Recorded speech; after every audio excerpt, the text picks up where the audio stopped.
Okay, good afternoon. Today is still January 15th, and we still are the Ways and Means Committee. Welcome to our briefing by TEDCO, and we have with us the CEO, Troy Lamel-Stovall. Welcome. And you, I do not want to mispronounce your name, so I will let you introduce yourself, both of you. I will let you introduce yourself. And with that, I'll turn it over to you all. And then after you present, we'll have some questions, I'm sure. And we see Mindy in the back, so hi, Mindy. Happy New Year. I just hope everybody's doing great. Happy beginning of the session. It's always good to come before one of my favorite committees and my favorite chair.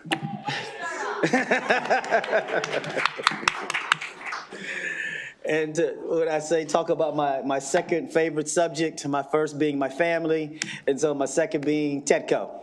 When you have a presentation, you actually also have some books that were delivered to your staffs. We sent you our annual report, as well as a book from our expo, which I'll talk about here jointly, and I'm joined by two colleagues that will be presenting. I'm not going to go through every page in the presentation, and I'm actually not going to go linearly through the presentation.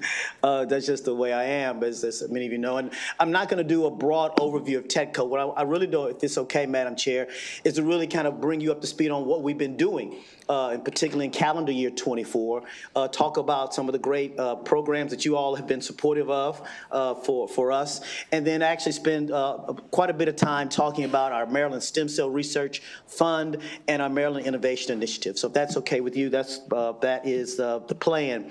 So this is TEDCO.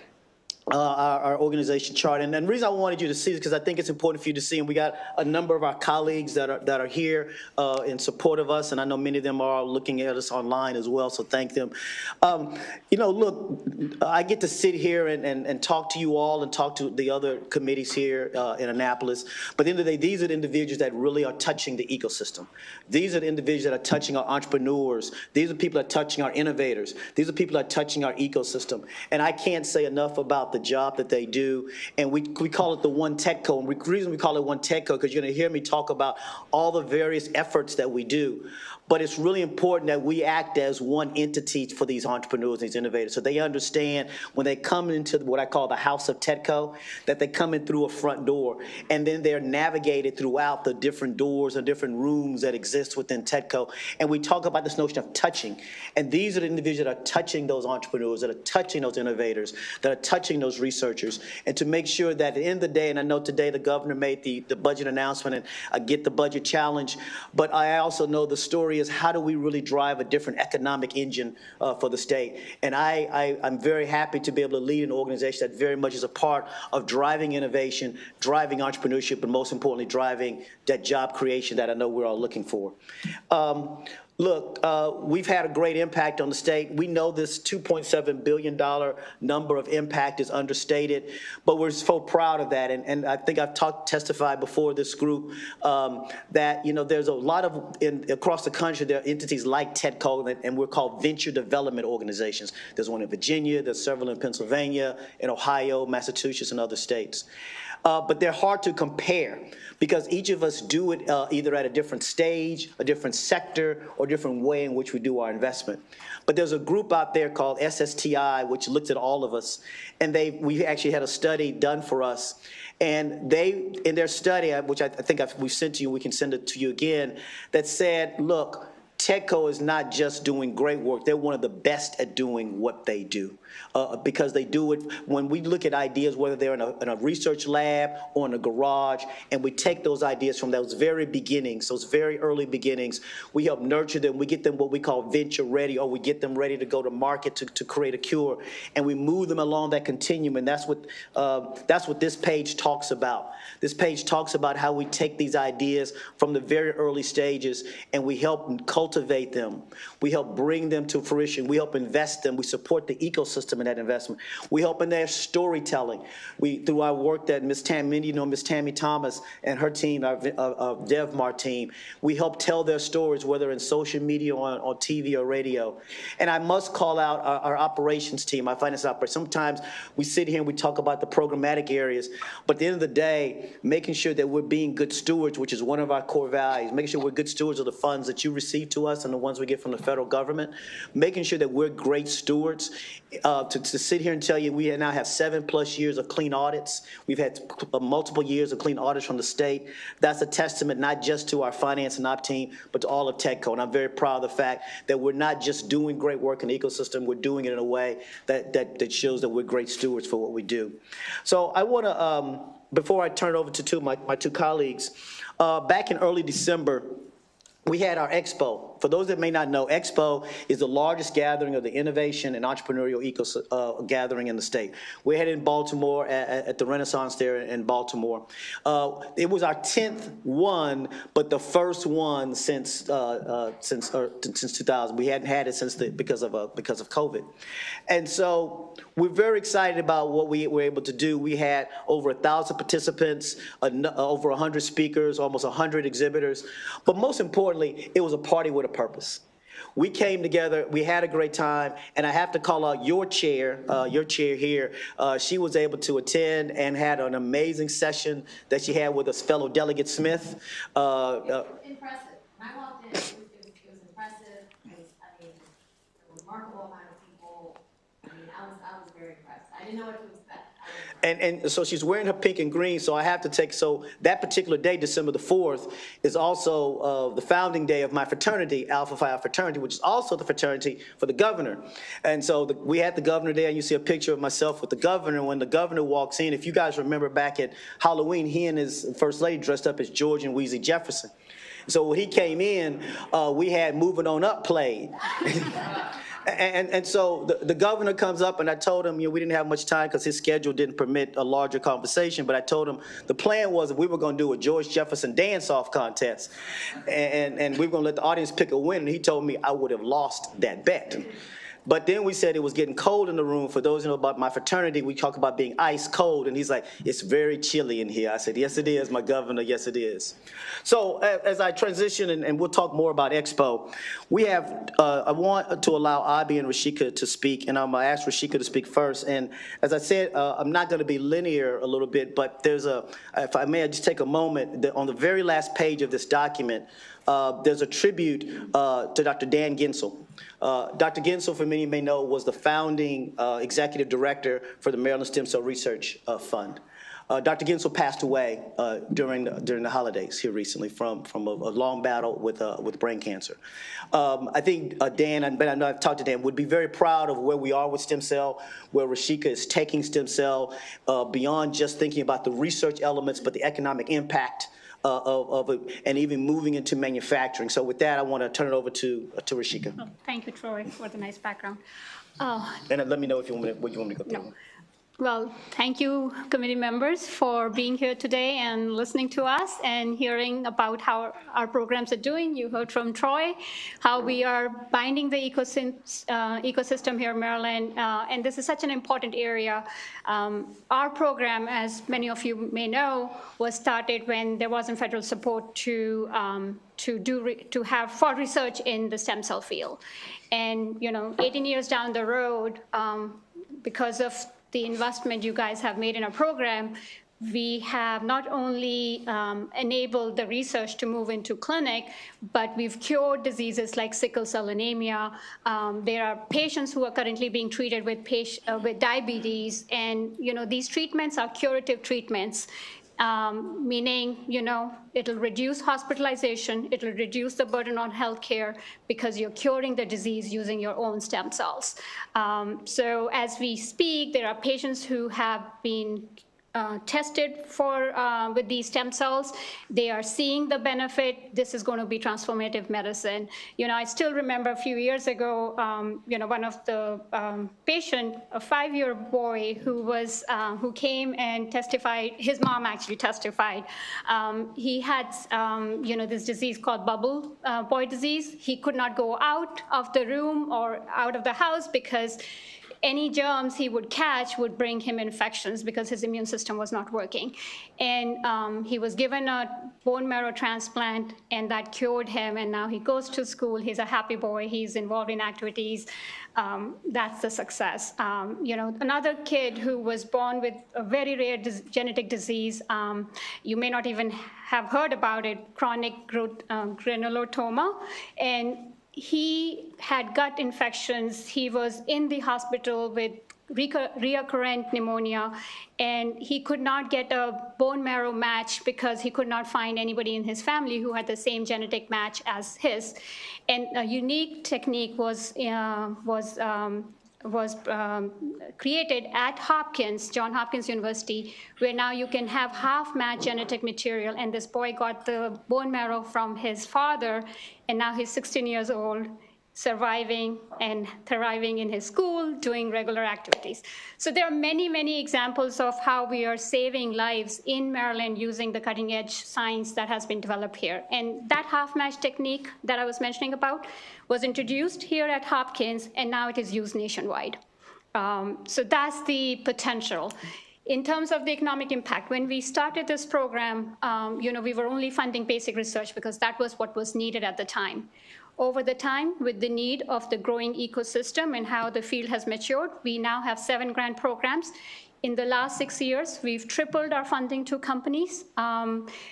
We have, in the last 6 years, $10 million of the investment from the state through our program was made in these companies. They have an ROI of $135 million, which is 13 times the return. And that is not to talk about the job creations that have been supported by the funding we've provided. If you look at the economic impact for the last 18 years, from fiscal year 2007 until 2024, this program alone within TEDCO, with $208 million in investment, has generated $524 million in economic activity, $200 million in labor income, $19 million in taxes. And this is just a very brief glimpse into the impact of the program.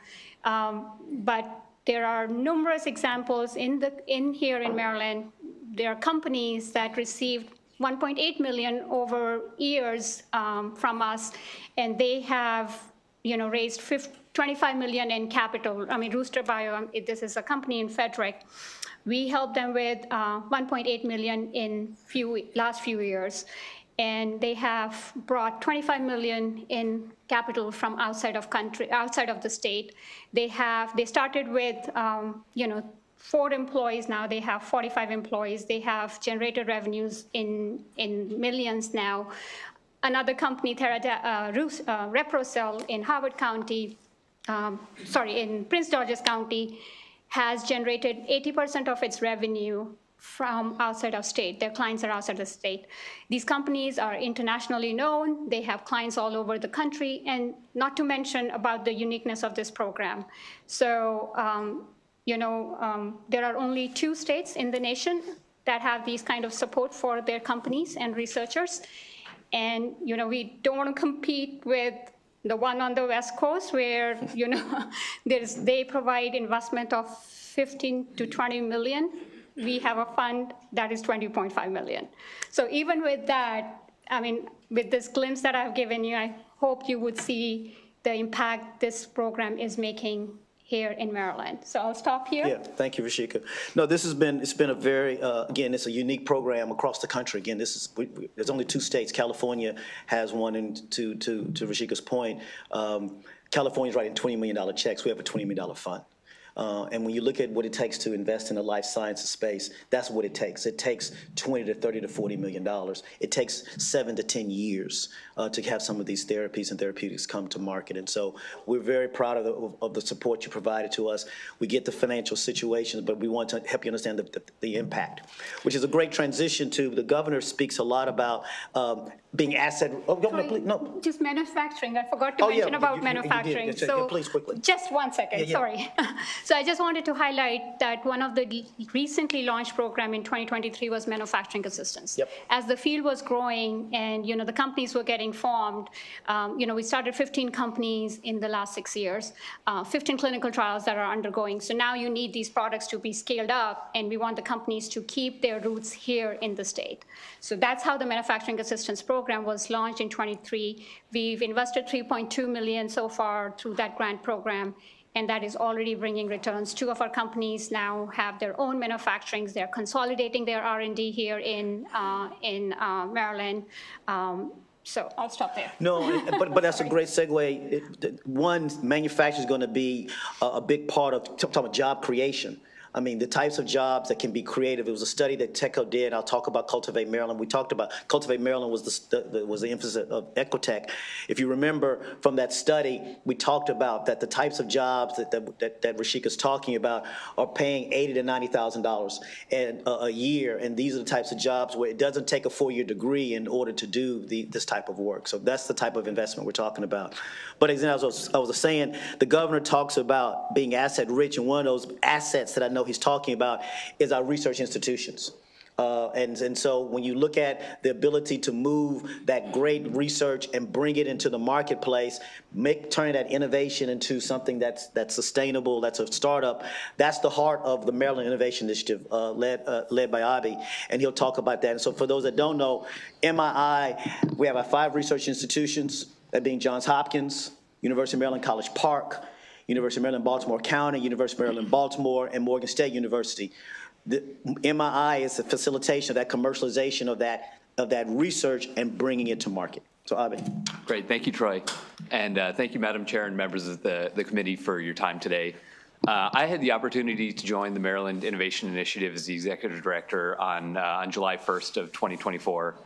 And what I'll say is, by background, I'm a scientist, but I've dedicated the better part of my career toward driving economic inclusion through scientific innovation. The impacts of science are not just, the promise of a new medicine or a new source of energy, but also the jobs and investment that technology creates. And so I've had the pleasure of working across the United States in ecosystems ranging from Rhode Island to Alabama and now Maryland, thinking about inclusive economic development through scientific innovation. All very different ecosystems. It looks very different in Rhode Island than it does in Alabama. But I'll tell you, one thing that I have done consistently is asked folks for best practice examples of what states are doing innovation-driven economic development in the right way. And wherever I've been, fingers have generally always pointed toward Maryland, and in particular, the Maryland Innovation Initiative. Funny enough, I had actually interviewed my predecessor well before I was in this role. When I saw her present at the American University and Research Parks Association meeting, where she talked on the national stage about the impact of the MII program. Little did I know I was then interviewing for my job, but I learned a lot about what MII had done and the reason that it is such a best practice organization nationally. And then 2 years later, I had the honor of coming in to lead the organization myself. Troy mentioned MII is tasked with working with 5 universities, Morgan State University, University of Maryland College Park, University of Maryland Baltimore, University of Maryland Baltimore County, and Johns Hopkins University. And we're tasked with identifying technologies at those universities and supporting not only the technological development, but the commercialization. So not only identifying technical milestones, but finding ways to bring those technologies out of the lab and into the market, where they can serve the broader population, create jobs, and generate investment. Our investments range everything from cancer vaccines. One of our investments in Johns Hopkins University last year spun out a company called Arazu Oncology that has now generated $5 million in follow-on investment toward developing cancer vaccines that can prevent cancer before it even develops. Our investments have gone toward the University of Maryland College Park to develop new jet propulsion systems to support the American warfighter. The companies that we support remain here in Maryland. In fact, a company called Scene Health, which was among the first telehealth platforms to support health equity, still employs 200 people in Maryland today. So our economic impact is here in Maryland, but the technological impact of what we do is worldwide. Our program, through the state support, we invest about $5 million every year toward universities and companies. Our investments have generated a total of $800 million in follow-on funding, 2/3 of that private capital, 1/3 of that public capital, federal capital that would not have been in the state otherwise. Like the stem cell research program, that's a 13 times return on the state's dollar. We've generated 400 sustained jobs and launched 200 startups through our program. Through the support of the state, we also had an opportunity to expand our impact over the last couple of years.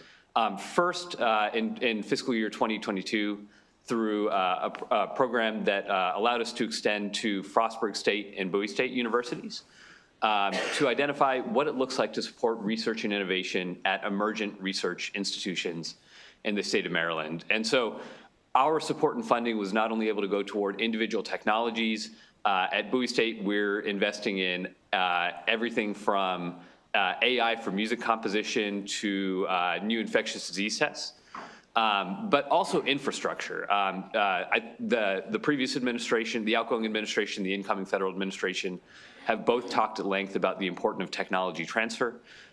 We are supporting Bowie State and Frostburg State universities in developing that tech transfer infrastructure that's necessary for their research to move from the lab out into the economy.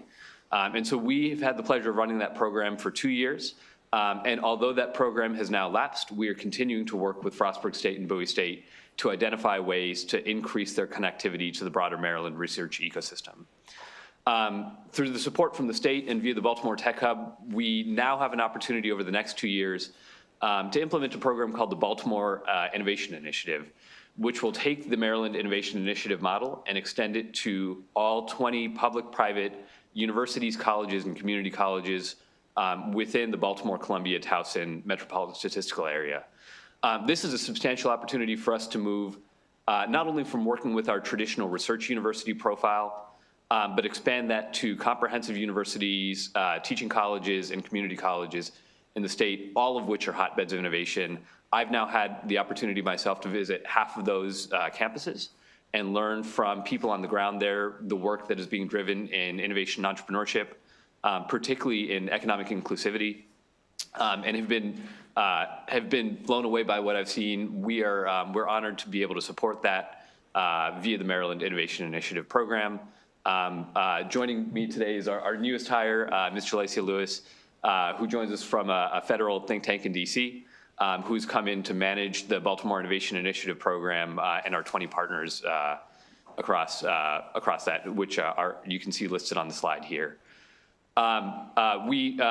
The state provided us with this funding for this fiscal year. We plan to launch our first request for applications in February of this year, run our evaluation selection process in May, make our awards, and provide ongoing support starting in June of this year. So we are excited to come back to this body and talk more about what we've learned through this program. We'll be supporting not only individual technologies through the technological and scientific expertise that we provide, but again, also infrastructure, recognizing the importance of programming, training, and technology transfer to ensure not only just the success of the program during these 2 years, but the ongoing preparedness of these institutions to ensure that their innovations reach the market. So once again, thank you for your time today. I'm incredibly honored. This is my first time before this body. Really appreciate your time, and I look forward to being back. Thank you, Avi. Madam Chair and committee members, I'm coming into my 5th year at TEDCO. And what I wanted you to hear was, and when I showed you the org chart, I had shown the org chart to the board. We had a board retreat back in August of last year. And I showed them the org chart of what we were like in September of 2020 when I started, and the one that I just showed you. And the point being is that not only have we grown in size, but we've grown from an innovation. We've taught to rethink what we do in MRI and stem cell. And because of your support, we've launched a number of new efforts, and I'm again flying through all of this because I'm not going to walk through all this. But I want to spend a moment as I close and help you understand that we understand that in order for us to support innovation and entrepreneurship in the ecosystem, we ourselves have to be innovative, and your support has helped us to be innovative. And so these are all the efforts, you've already heard about the Baltimore Innovation Initiative, we just in this last year, we've helped to stand up with that group that I showed you at the beginning of that old chart at the beginning. That 40-some people, we're a pretty small shop at TEDCO. We love talking about how we're small but mighty impact. This small shop, and again, to help you understand, Rashika's team is 4 people, right? 3. Abi's team is now 5 people. So we do what we do with a very small number of people by design, because we want to be very much like our entrepreneurs, innovators. They don't have a lot of resources, and they have to hustle. And so we want to have that same hustle mentality at TEDCO. And so I'm not going to walk you through all these, but I wanted to show you a sense of the initiatives. And just real quickly, the Makerspace initiative, that's allowing us to think differently about how do we invest in makerspaces, particularly in communities that don't have those types of makerspaces. And so we're now in our second tranche, and Graham Dodge is here. Graham is leading that effort, we call our venture development effort, how we begin to think differently about being into communities that need access to these types of spaces. The Ecotech Growth Fund, I can't thank this committee, and particularly this chairperson, enough for the commitment to getting us the Ecotech Growth Fund. I thought we were going to get, if you remember, you provided us $5 million over the next 9 years for that. So in the first year, we thought we were going to get maybe 30 or 40 applications. We got 75 for almost $30 million.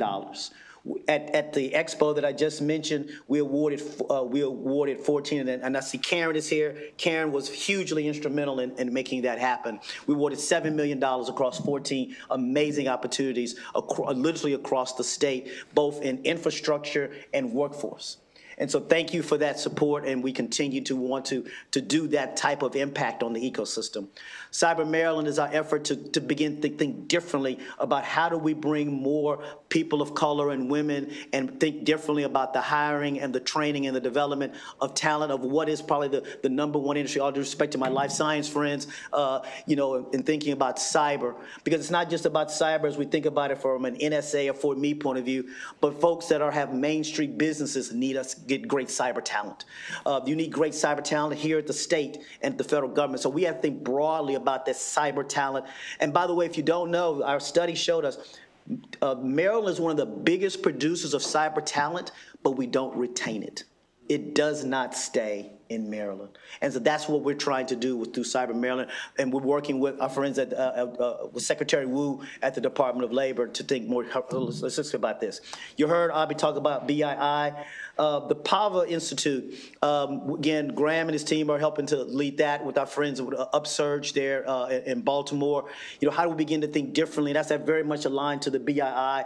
How do we begin to identify great talent? In the spirit and the legacy of PAVA, how do we find talent that is in places that we don't normally look? And how do we look in the community colleges, at our HBCUs, at our comprehensive institutes? So how do we begin to help stimulate that? The Institute for Entrepreneur Women Excellence, another program. We know we have to talk differently. And I will tell you just personally, I have been blessed to be able to have people at TEDCO who helped me see that we have to see when women come to us with their stories, we have to put a different lens on, because they're telling a story in a different than, frankly, men do. And so how to hear their story and invest in them in a way that makes sure that they are set up for success. The Human Relevant Research Fund is one I joke a lot about, and I want to applaud Abi and his leadership in helping us think, and Mindy, how do we begin to think differently about, and how do we begin to modernize the approval process, particularly through the FDA, and Abi helped lead a session at Expo around FDA modernization. But how do we begin to think differently, particularly as we get new tools around quantum and AI? How do we begin to think differently about how do we do testing and bringing these drugs to market as opposed to just always using animals? Are there other quantitative ways and computative ways in order to do that same thing? And how can Maryland lead in that effort? One of the efforts that's not on here that I want to close on is our concept fund. Back to that hockey stick chart that I showed you, there's so many efforts that come to us that the individual isn't quite, and I'll use Graham's words, venture ready. They've got a great idea, but they're not quite ready for institute. They're $100,000. But what they really need, Madam Chair, is maybe $25,000 to get their idea from their head or from a back of a napkin to what's called a proof of concept or minimum viable product. We launched that. We launched with our own money. We gave away $150,000, and the number one person got $50,000. It was a young lady, had a great idea. We actually had five of them. And this one young lady, we had them come back and compete against the judges, and this one young lady got the $25,000 plus another $25,000. And the other thing we're doing, particularly in Prince George's County, is can we get some angel investors to come together? Individual, high net worth individuals who are able to write a $10,000, $5,000 to partner with us with that $25,000 to help them get better venture ready to come to our investment. So, Madam Chair, as I close, again, you've got a lot of details in here about all these different great programs. You know, this is a great slide from Expo. Yeah, I'm dancing on the stage with the governor you see there.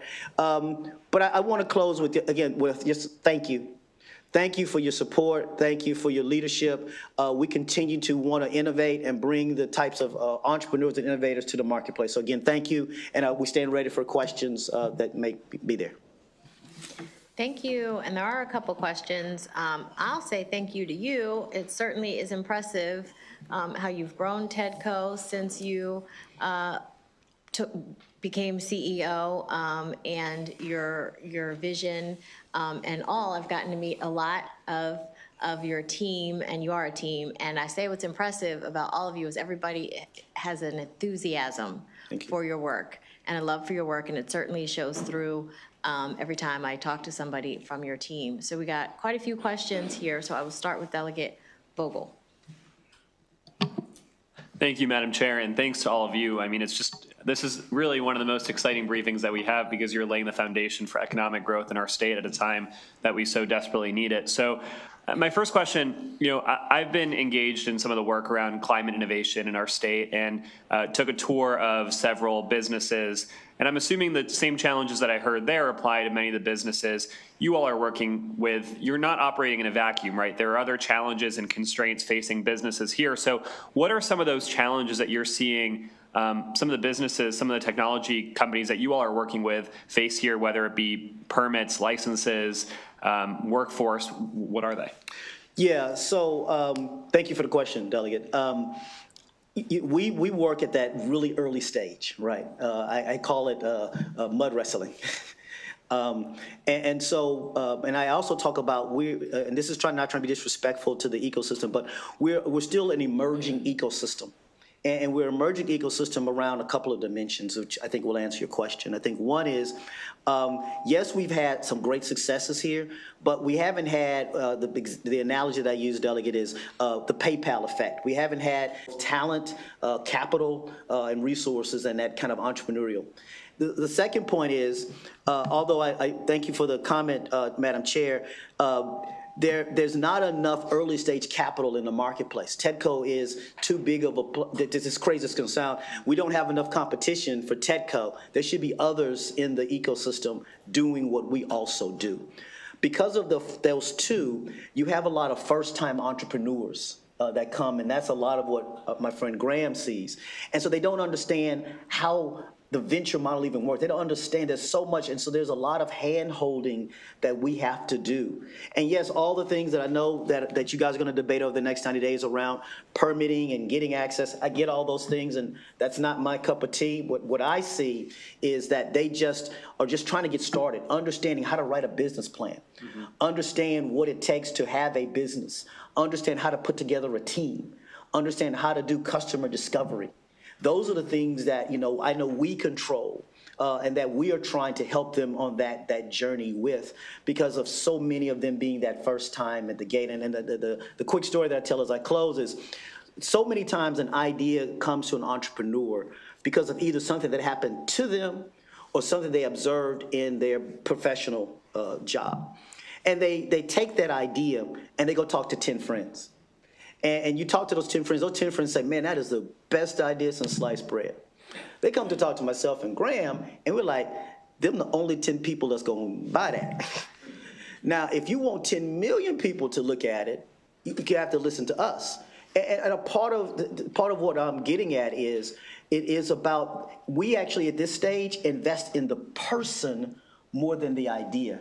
Or said another way, I'll take a great person with an okay idea versus the other way around, a great idea with just an okay person. And so part of what, to answer your question, is finding the right people and getting them ready to be coached, and going through this process is a bigger hurdle than all the other things I know that you guys will grapple with. I hope that answers your question, Delegate. Yeah, and Madam Chair, one more very quick question to my friend with the Maryland Innovation Initiative. Sorry, remind me your name. Abi Kulshrestha. Okay, so the bill that you were referencing that set up the pilot program with Bowie State and with Frostburg State University, I'm not sure if any of my colleagues are planning on introducing something to continue that further, but is that something that you think would be positive to continue that program onwards? And relatedly, I love hearing that good ideas can come from anywhere, right? And that these business ideas can really come from, yes, Johns Hopkins, as much as they can come from Montgomery College. So what work are you all doing to build capacity in some of these community colleges now,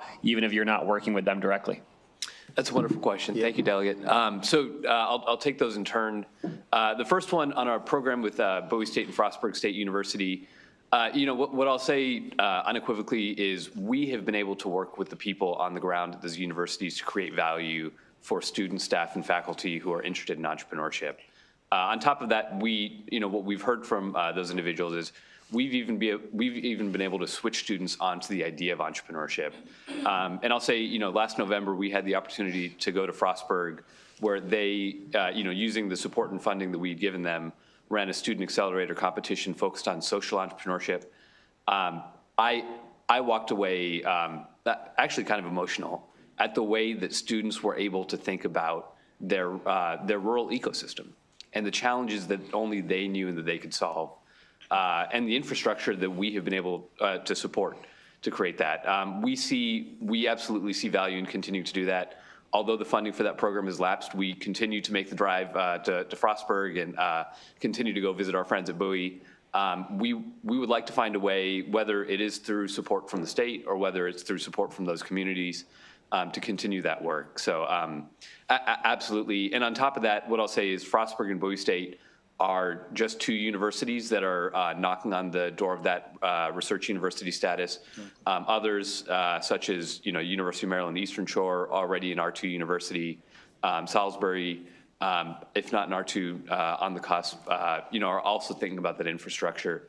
We would love to find ways to bring our programming and our support to more of those universities. To your second question, related to building capacity in Baltimore, it's part of the reason that we, and again, with the support and flexibility of the legislature, the core, what I call the traditional MI program, really primarily enables us to invest in individual technologies. And what we realized was, while that's useful, what's actually more important from a longevity standpoint is developing infrastructure. And so it's why, after I had gone and visited 10 of these campuses, what I realized is, we can support individual technologies, but there are people at these universities and colleges and community colleges who are already doing amazing things to build infrastructure, training, programming, and part of it, we'll continue to do the technological support, but part of our highest and best use is also supporting those people who are already doing the work. So our goal with this is to create a community of practice of people who are doing everything from entrepreneurship training to accelerator programming to tech transfer, and to find ways to connect across those 20 institutions and more broadly via the BI program. So I think absolutely we're thinking about not only these individual technologies and startups, but also the infrastructure that surrounds them at these institutions. Correct. Delegate Patterson. Thank you, Madam Chair, and thank you for the presentation.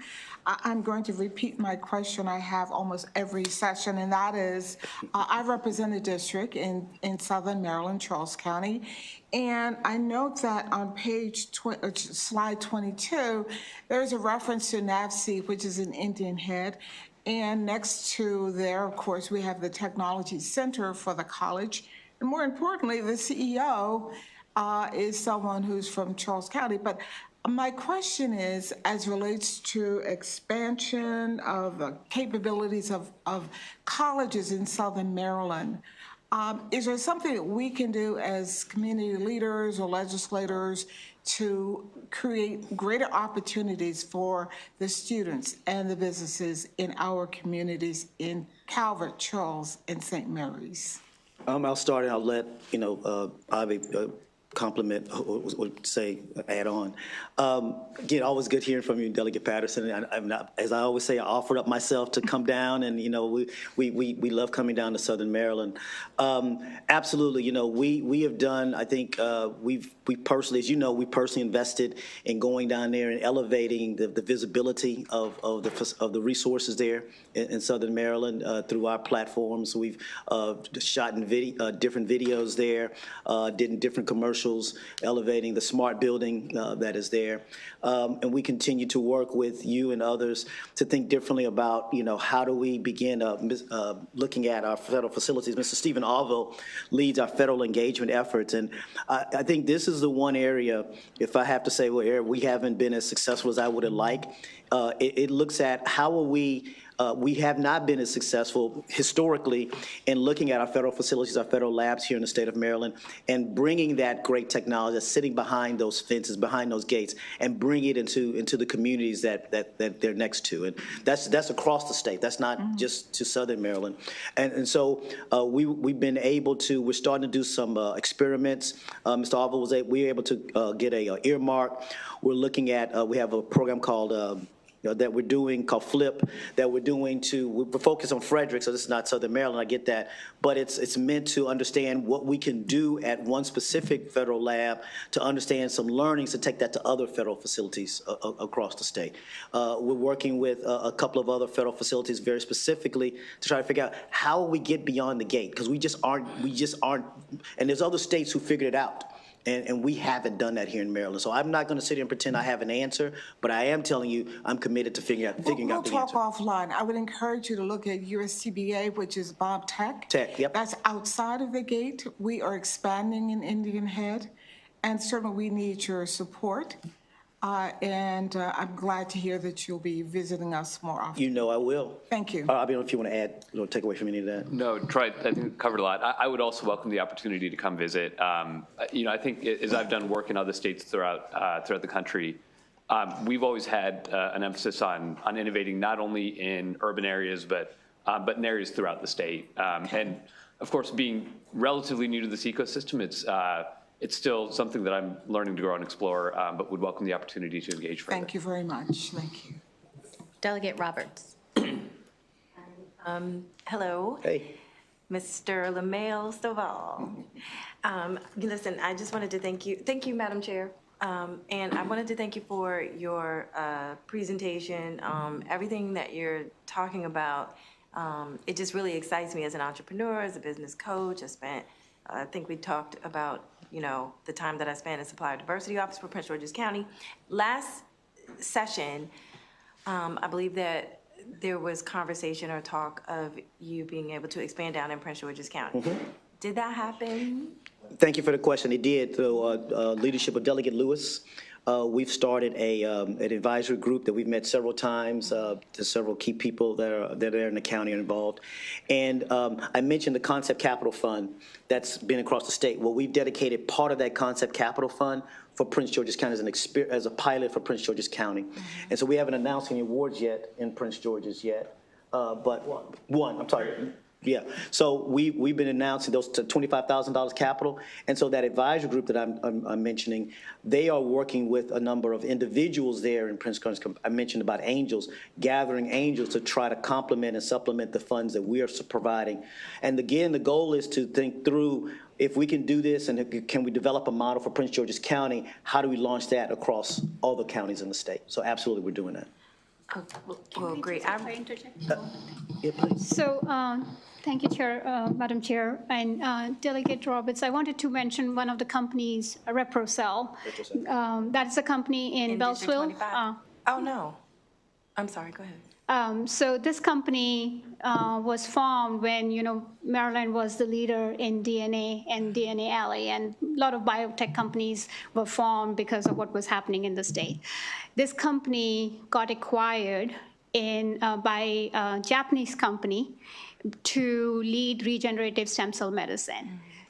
So since 2014, we just recently gave them a manufacturing assistance grant of $300,000. We partly funded them, and the rest of the money is coming from the revenues that they have. They started with I think it was 10 people in 2014, and now they have 25 people. They're self-generating, they're self-sustaining. They have their revenues in 10 millions every year. They are supplying products related to stem cell and recombinant DNA all over the country and outside. The manufacturing assistance grant enabled them to set up a state-of-art manufacturing facility right there in Beltsville. That's enabling them to produce those products for clients and scientists and companies, that could help them to take these advancements into patients. So the manufacturing assistance grant was just provided this past year, and the benefits are already being realized. They're expanding on their workforce. They are training people in the state. And of course, 80% of the revenues that are coming from outside of the state, from the clients that they have. Thank you for that, because I did want to ask about the stem cell research as well. I don't know if you have any information or any data on any progress or advancement as it relates to stem cell research on paralysis. For paralysis? There are a lot of studies going on right now, but as of now, nothing has reached clinic, and that's not just in Maryland. I'm talking about just the field. The whole idea of that you're using your own cells and, you're changing them, you are curing them, and you are making them refunction for the function that they had lost. That's the benefit, that you don't need any artificial small molecules to make changes to your body, because there are always side effects with those medicine. When you're using your own cells, you don't deal with those side effects. As I said, sickle cell anemia has been cured, but there are a lot of clinical trials going on. And, we are looking forward to seeing more of these treatments coming out. Vision loss, you won't need any other medicine or surgery. You get those stem cells and the vision can be cured. I mentioned about diabetes, no insulin injections. Your own body would be producing insulin. So the patients who are who have to every day worry about whether, they have to inject the insulin, they won't have to worry. They would have a very improved life. There's another clinical trial that's ongoing where, people who have prosthetics, they get scar. Over time, they can't wear those prosthetics and their quality of life get diminished. There's a trial that that's undergoing at Hopkins where they are treating those patients with their own stem cells so that the scar doesn't form and they don't need to worry about that they can't resume normal activities as they would like to. So there are many, many advancements that are happening, and in next few years we'll see more of these treatments coming out with FDA support, because FDA also has made a lot of changes and opened their doors to see these innovations come to patients' benefit. Thank you so much. Delegate Wims. Thank you, Madam Chair. I want to follow up. First, I saw a short story. When I was a child, my next door neighbor had sickle cell anemia, and I saw on a monthly basis I had to go into the hospital, et cetera, and he died at 45. But today, I just heard, and I didn't realize, you said you found a cure for sickle cell anemia. So I want you to tell me a little more about that, and which one of your, grantees discovered the cure. And before she does, I want to also, Delegate Wims, I have a personal as well. My sister had sickle cell. She passed away over 20 years ago. So I grew up seeing the effects. And so to hear where they are with the treatment of sickle, because before they just treated the symptom, they didn't try to treat the sickle cell, but now they can actually begin to change the actual elements of sickle cell. Right.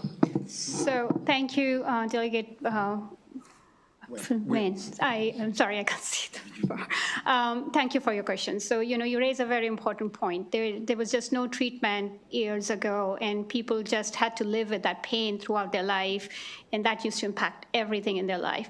So there are two. So bone marrow transplant is one that has been used now to treat these patients. And one of our own patient was treated. She was born with sickle cell anemia. Her name, I'm blanking on her name. I'm so sorry. She was treated. So every year she would go, and again, she did not have the right match. With that technique that was developed at Hopkins University, she was able to get a match from her own son. And she is now totally cured, free of sickle cell, and she's writing a book. The book is available actually on Amazon. It came out just a few months ago, where she's talking to a kid and explaining what a life a sickle cell patient has to go through and how she was able to get a cure that has just changed her life. So that's one treatment which has been traditional, using stem cell. And now with the advances in technology, now you can edit the gene. So as you know, with sickle cell, these red blood cells are narrow because one of the genes is defective. So with this gene editing technique called CRISPR, FDA approved last year a treatment where you take the patient's cells, you make the changes to the gene, you fix that gene, and put that treatment, these cells back into the patient. So that's the new treatment that just came last year. And I'm happy to share more information if you're interested. Thank you so much, and you brought joy to my heart. That's all I say. Thank you. No, it's joy to us too. Delegate Miller. Thank you, Madam Chair. Thank you all for being here. It's amazing to hear about the impact that you're having across the country, as well as the state. I did want to talk just a second. We talked about the impact of what you're doing as far as innovation at the college level. I was looking through the Equitech Growth Fund RFA, and of course the K through 12 STEM aspect kind of stuck out to me. Can you tell me if you've had applications or what you've been doing in that space?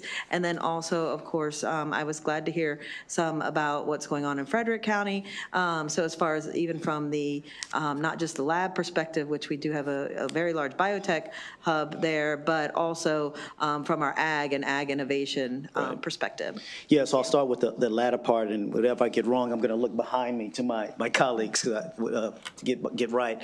With FLIP, that's again, Mr. Alville is an acronym, which I can never remember what the acronym stands for, but we are aligning, one of the challenges, as I mentioned earlier, the foundational challenge is there's just great innovation that's happening at these federal facilities, and not being disrespectful to those scientists, but they aren't entrepreneurs. They're there just trying to innovate. Mm-hmm. And so what we have said, look, but you've got all these entrepreneurs who might have the ability to take that technology, to take that innovation and bring it to market. So literally it's almost like a dating matching game where we're gonna line up some entrepreneurs with some technologies coming that we know there's Frederick, and finding ways to find the matches. Because as I said earlier to the answer to Delegate Vogel, the bigger challenge isn't always about the innovation technology, it's about the person, particularly at this stage. And so finding the right people, the right teams who can bring that innovation and bring it to market with the support of our venture development team, with the support of our federal pre. So that's what we're trying to experiment and doing a pilot around to see if we can figure that out. And so come back in a year or so and we'll hopefully be able to tell you where we are, what we've learned. As far as Equitech, yes, as I said, we got 75 applications across. And remember, we added in two. The RFA was around, and again, I spoke in broad generalities, but it was about Delegate investing in our infrastructure. We're putting about $1 million into our infrastructure. How do we find the different places? How do we make sure the places are available for our entrepreneurs, innovators? And we were also looking for that workforce side. But we were also, if you came to us, we actually were asking the question, one, can you come to the table with someone you wouldn't normally partner with? Because part of Equitech, if you remember, delegates and Madam Chair, part of Equitech was about building the ecosystem, building, and you talked about this notion of stitching and scaling. And so we wanted to make sure with that $5 million, we were making that happen. We were trying to make people come together that wouldn't normally come together, delegate.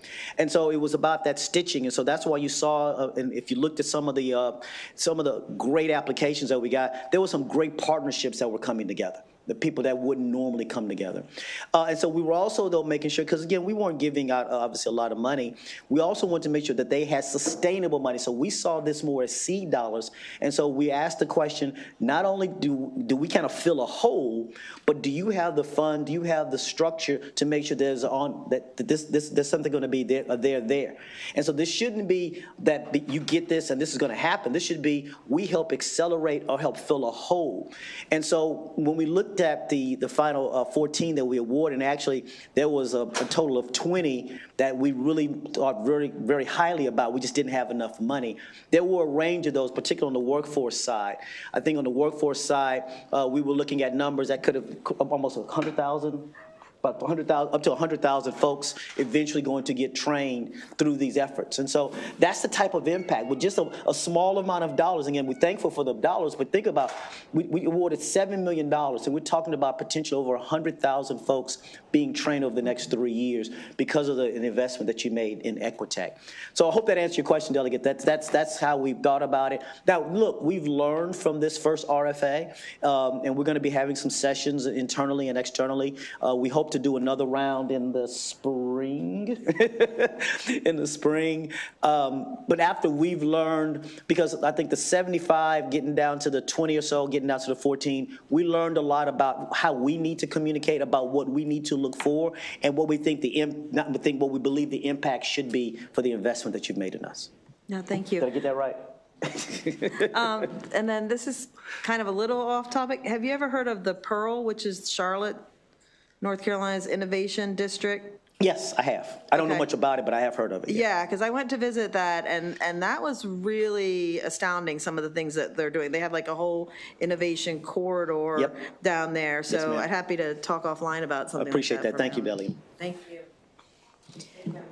Yeah, and for the committee's last question, but his first question in Ways and Means.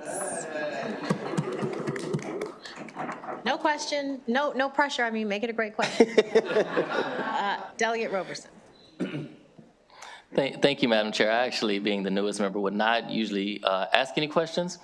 But I thank you, and I just really, for the benefit of the committee, wanted to share that I'm also a part of the working group that is dealing with the angel investors as created by Delegate Lewis's legislation. So I want to share that for the benefit of the committee. But being a good judiciary former member, every statement must end with a question. So for TEDCO, my question is how you're doing great work, and I appreciate that. And one thing that I've encountered is the issue of being unaware of the work that you are doing, and the frustration around how can you better do this in specific counties. And so you list the county or the jurisdiction. So how can you better share your story with the great work that you're doing so that way we can go and share how you are investing in our localities? Thank you. No, thank you for that question. I'm sure if Ms. Tammy Thomas, again, our marketing and development officer, were here, she would say she just needs more resources.